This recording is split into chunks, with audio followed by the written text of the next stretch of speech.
especially when you have guys who are very good with guard retention or very limby, right? Maybe I throw here and I start trying to tripod and this leg keeps getting in the way, like they hook in really quick or they get the foot stuck in the hips, and it really won't work if that foot is in the way. So a cool one that you could do here, off the same throw by, I throw and he comes here and I stack this way where I get the foot over my shoulder.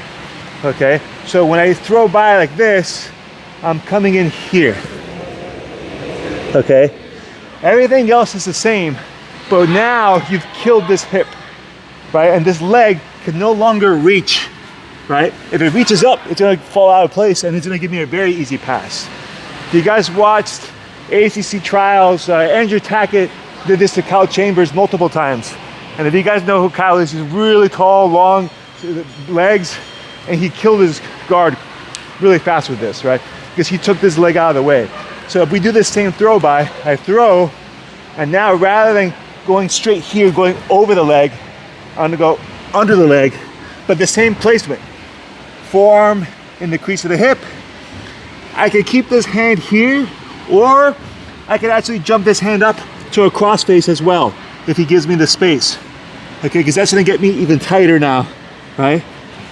And if you watch that match, even with the leg this defeated, Kyle was still hard to get the pass completely because he was coiling in very tight, you know? So when he went here, he came up to here towards north-south and then bunched him up from the north-south. Yes, sir. I was just gonna ask, that might be the answer to my question. Are you worried about that slicer right there, or is the pass going north-south stopping? If you come with me, so you do it to me? Yeah. So if I'm coming here, boom, boom, I'm here. You have this here, right? Yes. Now I start working this way. Now, yeah, there's a, if I leave the arm stuck here, you could potentially slice me. Right?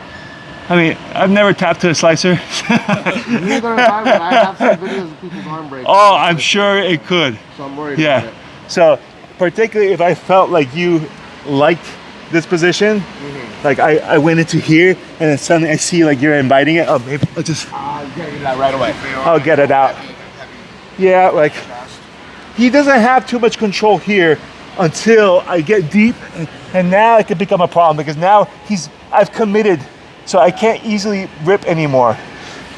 So in this phase when I'm here, there's no grip yet because my arm's kind of straight. The moment I like dive in, now I've bent my arm and now my upper body's stuck. So against somebody tricky like Jordan, that you for sure could be a problem, all right? So if you find you like this and he starts making a figure four and all that, one, I wouldn't put my chest down on him immediately, right? So rather than going for this crossface, I'd probably just stick to this initial position where I was here, and then I could pull out, and I'm already gonna be in a good spot because by making that triangle, he has given up on guard retention. He's gone for submission, and he's hoping that I'm too hungry for the pass to acknowledge the threat.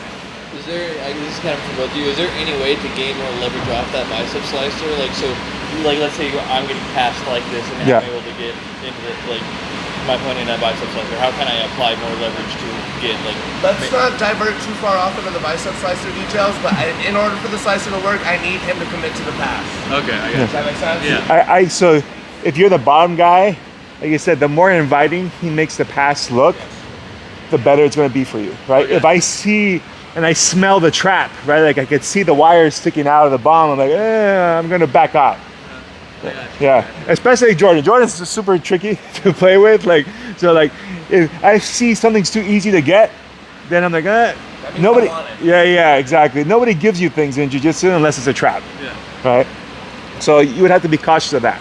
And again, as a trapper, the more enticing you can make it, then the more likely they're gonna buy it. Okay, I got you. Okay. Cool. I like both ends. I like creating both ends. Oh yeah, 100%. I see one. I only like One more. Yeah, Let me use it one more time here. So from the beginning, I'm here. I throw by, boom, right? He's coming back. I come here, okay? And again, I could start from this position, push out. I could also go cross face here. And the intended goal is normally going to be to go towards north-south. Because if you're using this style pass, it's usually because the guy's very flexible, right? So like if he doesn't let me pass from here, he's coiling up, then I can walk all the way over, get my head in, and start looking to pass to north-south. Okay, so Once your head in, you're safe, right? if you put your head off to the side, like over the hip here, once they come out here, like if my head's high here, I'm pretty safe. It's harder for him to invert from here, like to try to take that back. The lower I am here, now there's space exactly for him to. Yeah, yep. Yeah, if you get the head to the side of the hip, you're usually pretty safe there. Other questions? Let's do it on 3. Ready? 1, 2, 3. Hook. Thanks for watching the video. If you enjoyed it, please like, subscribe, and hit that notification bell so you'll be notified of all of my latest videos on YouTube. But really the best place to find all my content is my website, davidmma.com. You can register for free and get access to 4 free courses, including Kimura Fundamentals, Essential Half Guard Kimura, Essential Half Guard Passing, and much more.